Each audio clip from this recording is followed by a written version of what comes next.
Stinks. Waterlogged. Both hands amputated. Body was quartered just as I thought. Laid in water for some time. Head swollen, and something took a few bites out of it. Something in the throat.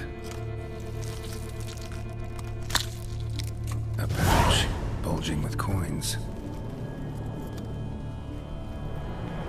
Nilfgaardian florins, from several different provinces. If the murderer did this, means we're dealing with a sentient thinking beast.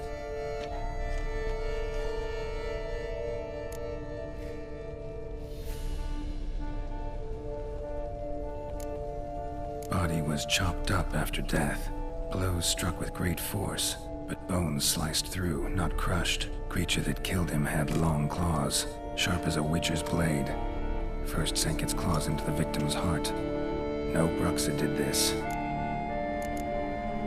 Third hand. A spare? Except it's clearly not the victim's. Guardsmen must have not noticed it as they picked everything up. How's this possible? Still warm. Blood still flowing. Several monster species can regenerate. Never heard of that happening to their severed limbs, though. Or of their limbs seeming completely alive after so much time. Examine the tissue more closely later. Might learn something. So, murderer was clearly a monster, but not a Bruxa. But then why'd the Bruxa come here for the severed hand? And who does the hand belong to? Why the hell's it still warm? Now, pouch shoved down the victim's throat. What's the significance? And why was he chopped up into pieces? Lots of questions, no answers so far. Need to know about the other victims. I'll ask Palmerin to get me in to see the Duchess.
To speak to the Duchess, urgently. All right, you scamps. Story's done.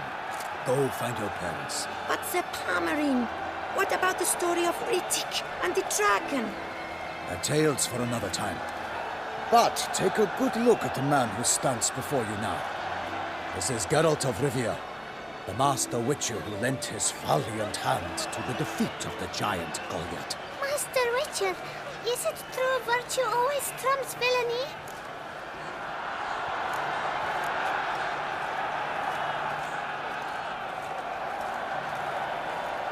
Not always. Could go either way. Sometimes virtue wins, sometimes villainy gets the upper hand. Still worth being good. But why? If it doesn't mean you'll win. Palmerin's story. Think back. A decent man attracts other good folk, makes friends he can count on. A rogue? Well, you can only count on other rogues. And who would you rather have for a friend? A man of virtue? I must agree. Now, that will do for questions. Go find your parents. Her Enlightened Highness has doubtless arrived at the tourney grounds to watch the battle in the arena. If we hurry, we'll be in time to speak with her before the spectacle begins. Lead the way.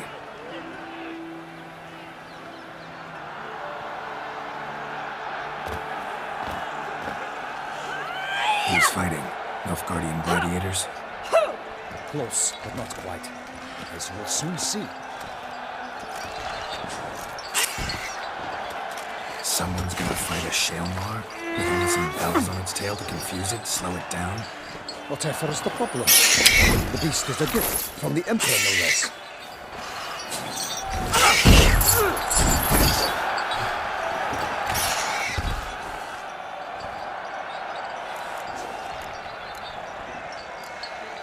Shouldn't torment the beast. How would you like to be dumped in an arena, blindfolded with a string of bells? Pity a monster. You, a witcher? I slay monsters who are a threat to humans. You're out to humiliate one to entertain a crowd. No knight will gain any glory from this.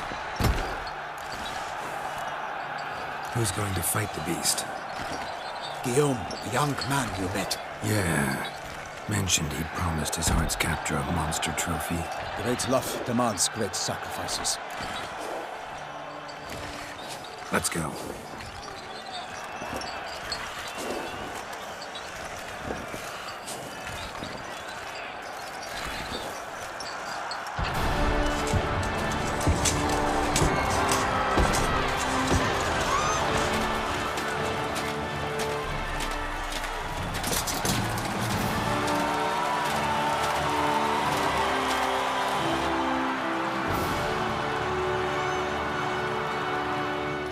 I dedicate my imminent victory to fair Lady Vivian.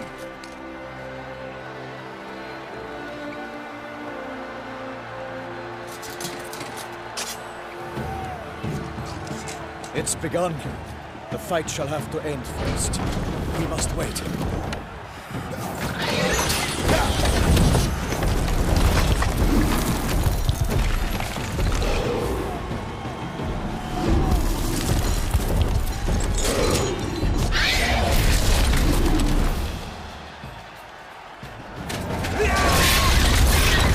Got a bad feeling about this.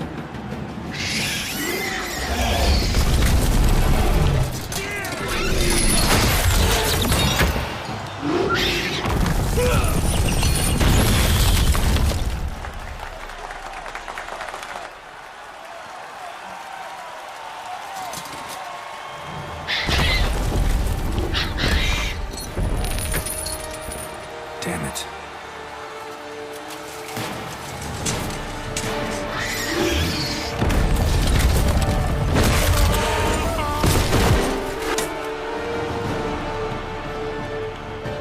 We have to help him.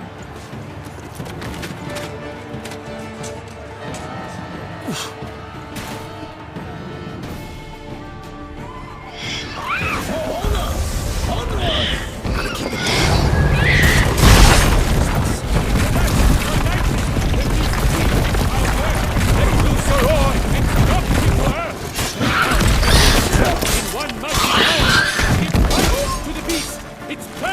How you like that silver? The fate of the beast has been made by the gods! Prove your witches and triumph against all odds!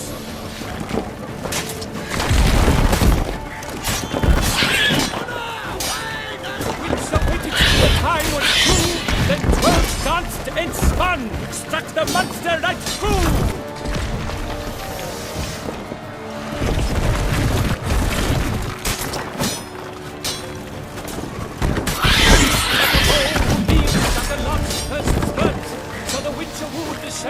Than its foul heart hurt. God strikes its razor strikes belly, velvet sparks aloud, blood transforms into jelly.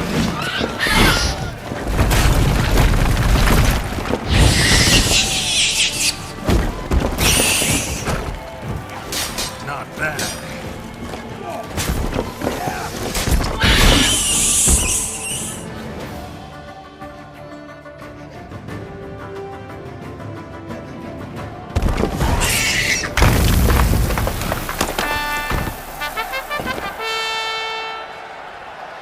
The Shelma lies defeated by Geralt of Rivia, master of the witchering trade.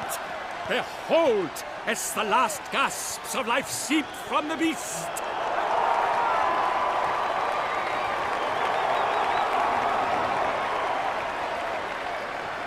Master Geralt, do what you must.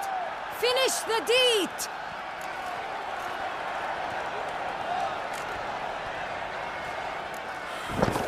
It suffered enough.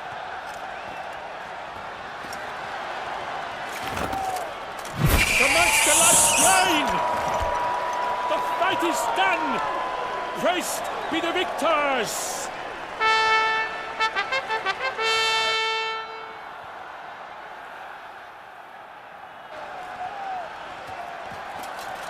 Guillaume, The lad came damned close to dying. I'm fine. Not hurt at all. Vivian? Smile as befits a hero and keep silent. Speech clearly pains you. She approaches.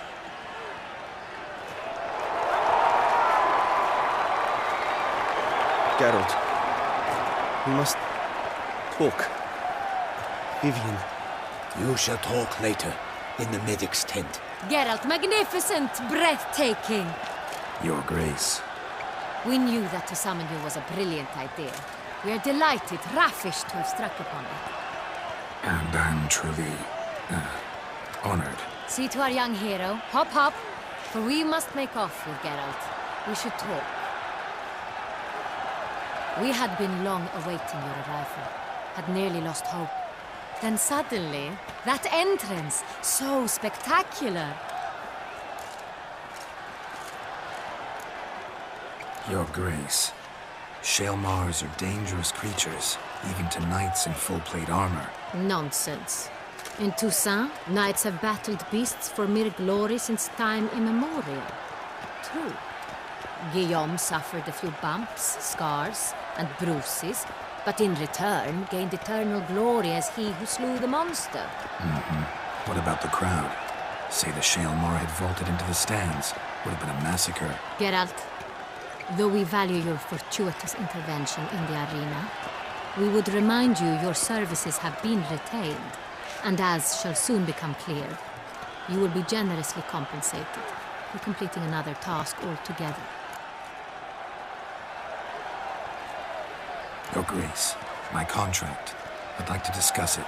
Naturally, but not here. We shall need Damien. He led the investigation pending your arrival. But wherever could he be? Come, we must find him.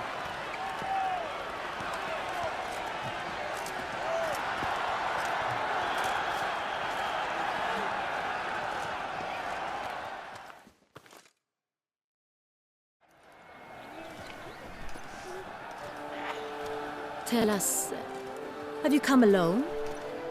Or did Viscount Julian accompany you? Wish to see Dandelion, Your Grace? Yes. I mean, no. Yes. But solely to tell him we regret. Yes, deeply regret rescinding the death sentence we so justly handed down upon him. If we could turn back time, we would make certain he sat in a tower till he rotted. No, we would ensure he was broken on the wheel, then drawn, hanged, and quartered.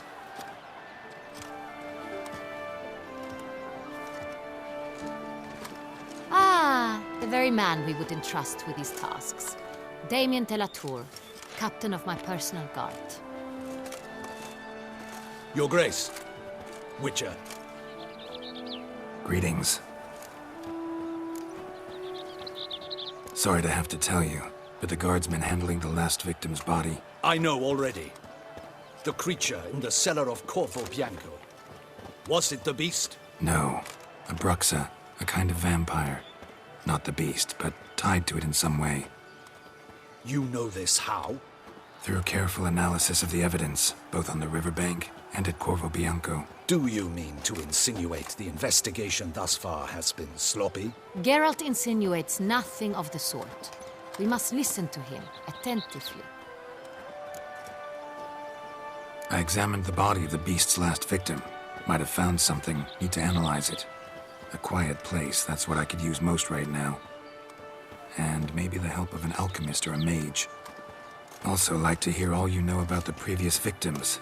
Take it Sir de la Tour is my man for that. Firstly, call me Damien, please. Secondly, you should know I spoke against summoning you here. I've heard much about you. You bring trouble, or thus far have, always.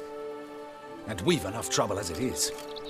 Yet we are capable of defeating the beast on our own, without an outsider's help. I've no doubt about it. Damien, we settled the matter of the Witcher's employ some time past. Definitively. Since you have broached it nonetheless, let us discuss Geralt's pay. Are the legends true? Do Witchers usually demand that which you find at home, yet did not expect?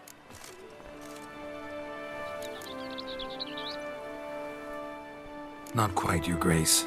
Law of surprise, it's something we invoke at times, but rarely. Usually we just take gold. Disappointing. This law sounds rather romantic.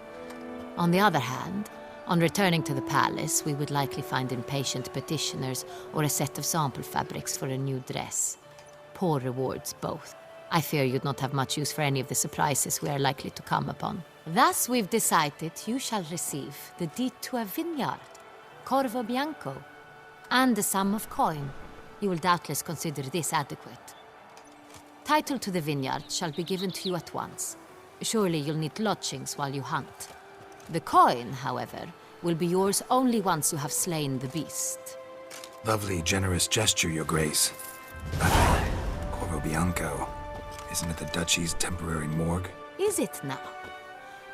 The Chancellery's bungled things again, we fear. Not to be left unsupervised for one instant. Yet, in its mood, a morgue should present minimal problems to a Witcher. What's more, nothing enhances a wine's reputation better than a grim legend. Thank you, Your Grace. I accept the contract, of course. But as I said before, I'll need some information. How'd it start? Who was the first victim? Crespi was the first to die. He was famed once for his many glorious tournament victories. Then he grew old, hung up his sword, and took to winemaking. Crespi was not loved by the wine merchants. He was ruthless in business and thought to cheat many a time. He asked us for a dispensation from all court ceremonies. We did not grant it. We could not. Once you've taken the oath of a knight, you remain a knight till death. How'd he die? Where'd they find the body? Quite unusual, the circumstance. He was at a feast when suddenly one of his fellow feastgoers noticed he was missing. The town watch found him an hour later. On his hands and knees, propped against the town pillory, his sword hanging from his neck. He had died of wounds inflicted with claws, not a weapon. Blows of great force. So he died suddenly, but the body was on its knees, meaning someone posed it. So it seems. Second murder. Tell me what you know. In the city there are certain nooks. No one reasonable ventures there after dark. Ramon Dulac's corpse was found in one such place. With the first murder, terror gripped the city. Its inhabitants grew wary, kept to safe areas. Consequently, news of the second victim came to us from a group of concerned cut-purses. Criminals fear the beast? Telling in a way. Take it you've excluded the possibility that Ramon died at the hands of these bandits. Do you believe me an amateur? Not hands, but claws killed Ramon Dulac.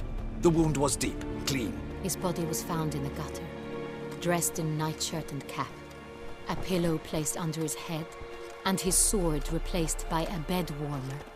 Ramon Dulac, a knight who but a dozen years past was an advisor to our father, the Duke. Someone went to a lot of trouble to make him look ridiculous. Maybe revenge was the motive. It's not out of the question. Dulac had shady dealings with the criminal underworld, but no one ever came forth with concrete proof of any misdoings.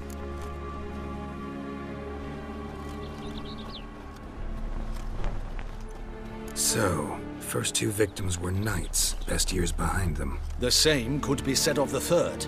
Sir Delacroix was wont to claim that in modern times knights face new challenges, enterprise being the latest addition to the chivalric virtues. He made a veritable fortune in the grain trade.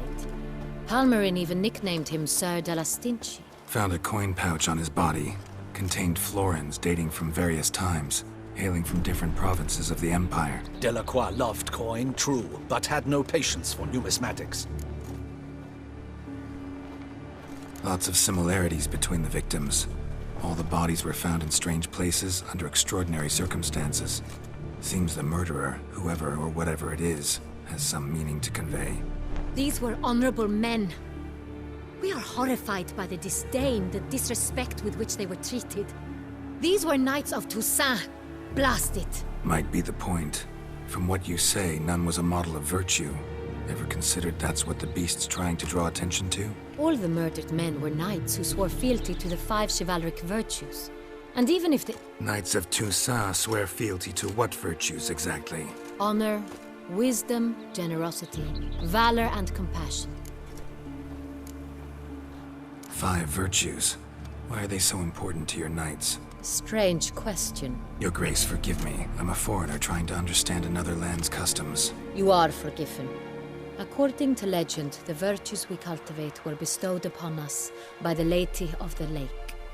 How we truly came to espouse them, none remember. In Toussaint, we believe men of low birth should be simple-hearted and obedient. We expect much more, however, of our knights. They are to be soldiers and courtiers, lords and servants. Thus, the need for clear moral guidelines. At the time of his dubbing, a knight vows to demonstrate throughout his life honor, wisdom, generosity, valor, and compassion. Beast seems to be pointing up moral decay, denouncing it. Victims were all humiliated. Might have been murdered to emphasize their lack of specific chivalric virtues. Honor compromised by the pillory. Wisdom by ridicule. Generosity by a coin pouch shoved down a throat. It seems to fit, true, though not perfectly. Can't discount the theory if it's on the lips of everyone in town. Say our reasoning's right. Next murder will be just as showy and denounce the victim's lack of the 4th virtue, valor.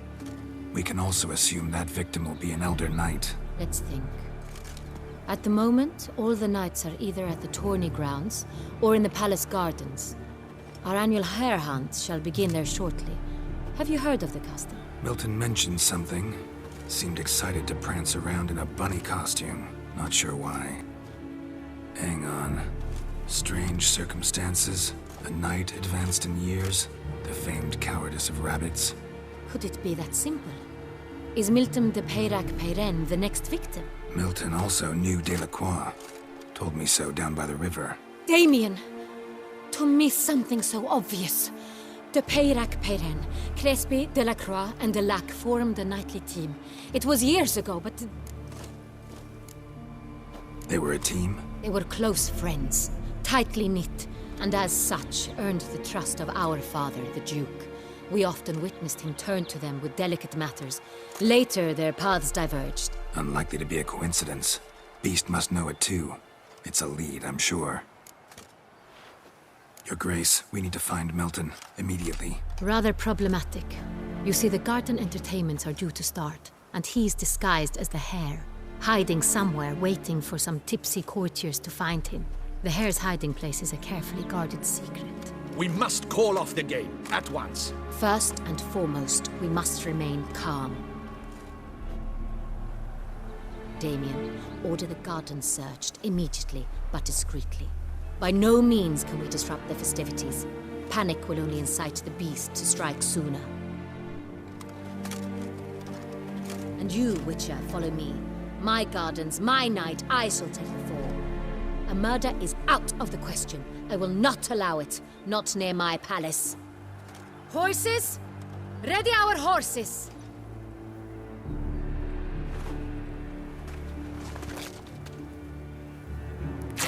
Your Grace!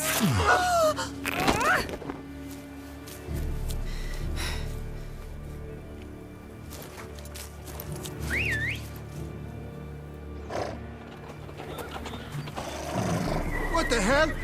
Why, I should... Your Highness, Mind it doesn't get wrinkled. Onward!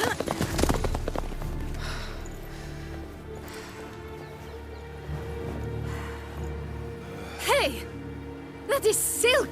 Be careful! Give it to me!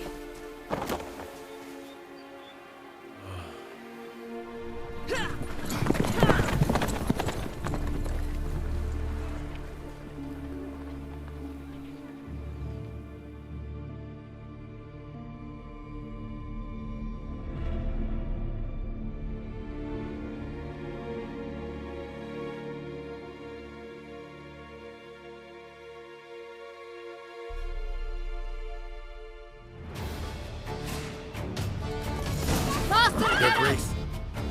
He's right at home in his saddle. Run, Roach.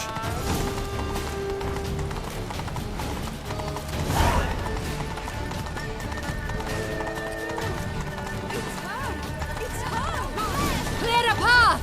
Clear the way, I said!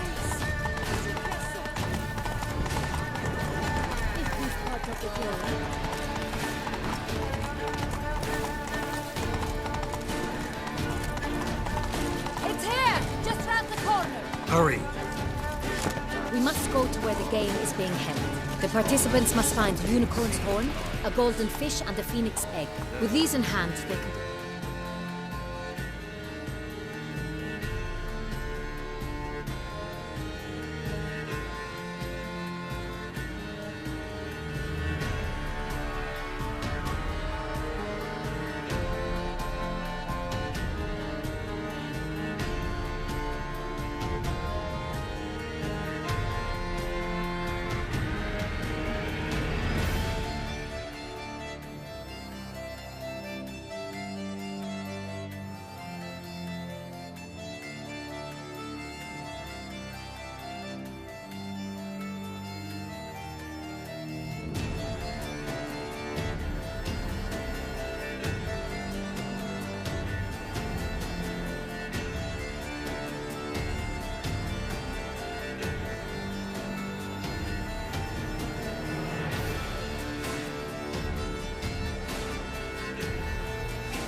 the hare, Milton, hides. Mean we need to find those things too? We've no other option. But time is of the essence, so we shall have to break the rules.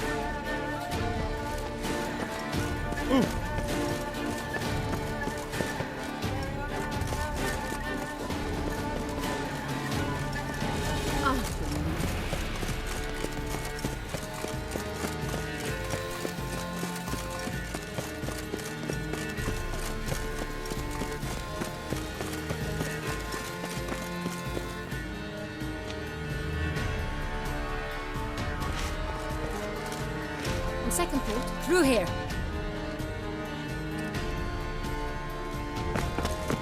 I shall show you where the hunt plays out. Then we will split up. You will get hold of the unicorn horn and the golden fish, while I nab the phoenix egg. That will be quickest. Golden fish. Do I need a rod or a net? Please, Geralt. It's not a real fish. Look there, towards the water. See the lights? The hunters are trying to hook the fish from boats. You must simply dive in and find it. The unicorn. How do I catch it? It's terribly skittish, true, but I'm sure you will find a way to earn its trust. It runs around over there, look. The golden fish and the horn both contain things or clues that will help us find Milton. Once you have fish and horn, find me among the other phoenix egg hunters. All clear? Then let's get to it.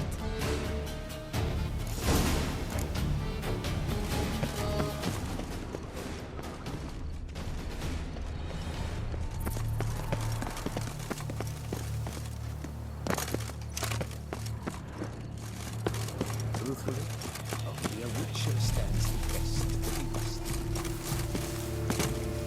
If one were to pour stake courageous or coward, what other marvelous thing would not have blood? No man which fights and goes. But this is no true unicorn.